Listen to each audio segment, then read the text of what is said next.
From the boy who rose from the favelas of Rio de Janeiro, the boy who was meant to be the successor to Ronaldo Nazario, the boy who was called the Emperor.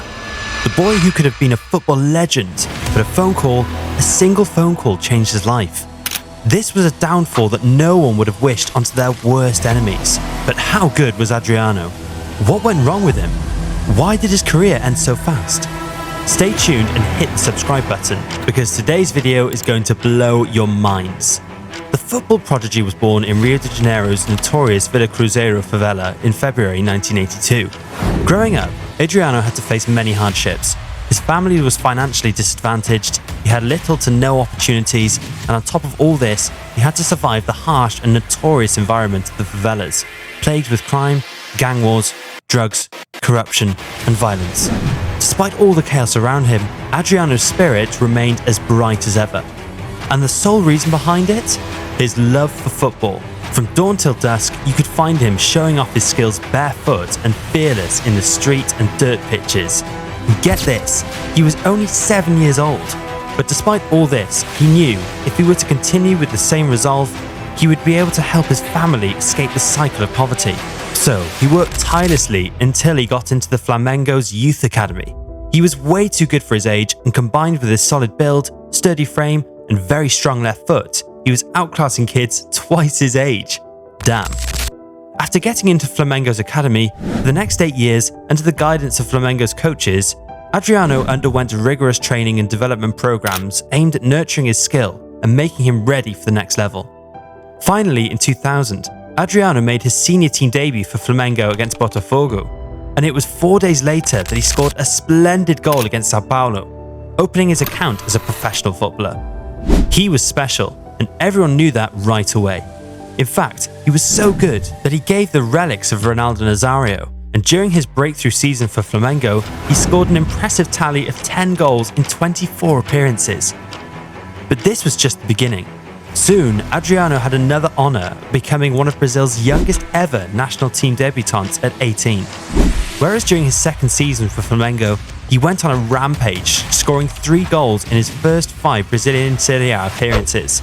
By that stage, Inter had already identified him as a next big superstar, and soon he made a €7 million move to Inter. At this point, Inter had already spotted the superstar in Adriano, so in the summer of 2001, they signed him.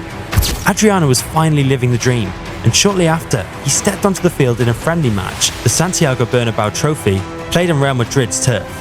Just a few minutes before the end, he replaced Christian Vieri and earned a free kick just outside the box.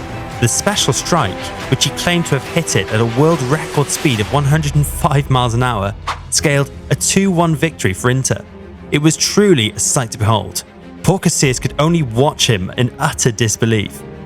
And it was at this point that Adriano was hailed as the new Ronaldo, and the Italian press was all over him, with compliments coming in swarms. He was compared with El Fenomeno everywhere he went.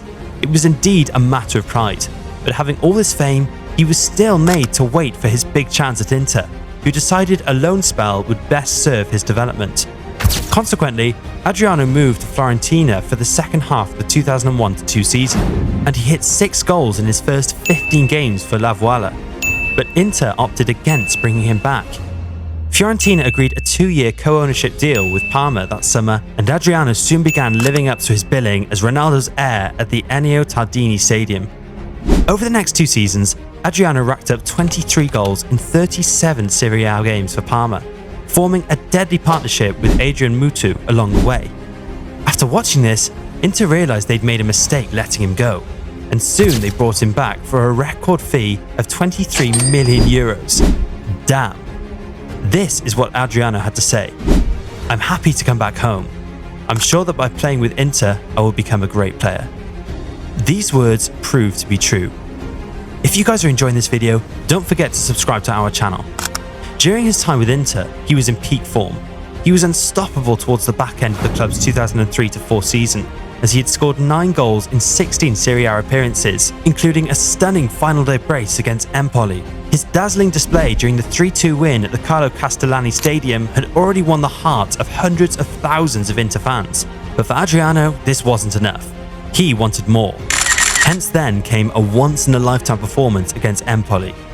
It was the day the Emperor of Milan was born, with great hence his nickname. I played with players that already was wow.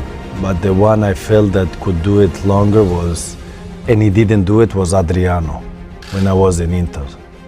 That for me was, when I came to Inter, the first thing I said to the president, I demand him to stay because he's the player I want to play with. Because the way he was an animal. He could shoot from every angle, nobody could tackle him, nobody could take the ball. He was a pure animal. But it lasted for a short time. It was the same year that Adriano was called for national duty, where he led Brazil to the Copa America title, scoring 7 goals, including a precious last-minute equaliser in the final against Argentina. Brazil won the match on penalties, and all of a sudden, Adriano was the national hero. He was celebrated all across the country. The boy from the favelas of Rio de Janeiro was now the hero without a cape. But on the 3rd of August 2004, all this glory and ecstasy came to an abrupt stop. A phone call from his family changed his life forever.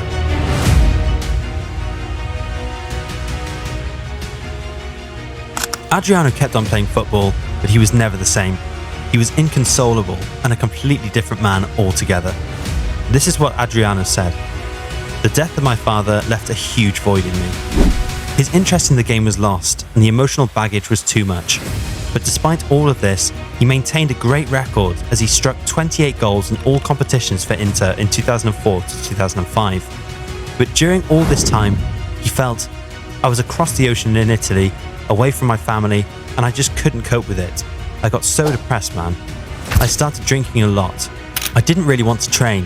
It had nothing to do with Inter. I just wanted to go home. He was too broken. He started drinking and partying too much, desperate to block everything out. He would routinely miss training or else turn up drunk and struggle to regain that unwavering focus that had carried him so far. His weight began to fluctuate and niggling injuries became more and more frequent. Fortunately, he was still playing in a very strong Inter squad, which helped to disguise the developing cracks in his game. Having signed a long-term contract in September 2005 as a reward for an excellent year, his performances soon went downhill. He was more focused in the nightclub than on the football pitch. He was often found partying late at night to get over his pain, and at the same time, he was missing practice. But even then, he finished the campaign with 19 goals to his name from 47 games and made it into Brazil's final squad for the 2006 World Cup, where Brazil was eliminated in the quarter-finals. For Adriano, alcohol had become an addiction. His behaviour worsened, and by the start of the 2006-07 season, he began falling out with Inter officials behind the scenes and missing games regularly. In November of 2007, he was sent away to Brazil on a long unpaid leave, and the following month he joined Sao Paulo on loan. He fleetingly recovered his form, scoring 11 goals in 19 games. In the following year, Adriano joined Flamengo and received a glorious reception on his debut, but the addiction and depression brought on by his father's death and attempts to suppress the memory of it were constant barriers. He had found solace in Brazil. Later on, he signed with Roma once again, but failed miserably. In one interview, this was what he had to say: I have a hole in my ankle and one in my soul. Adriano may have failed to reach his full potential, but that doesn't mean he won't be remembered as a legend of the game. He still boasts a highlight reel that most players could only dream of, and he's a hero to those who watched him at his peak in both an Inter and Brazil shirt. What do you guys think about Adriano's downfall? Let us know in the comments below. And if you want to check out another Brazilian prodigy, go and watch how good Endrick Felipe actually is.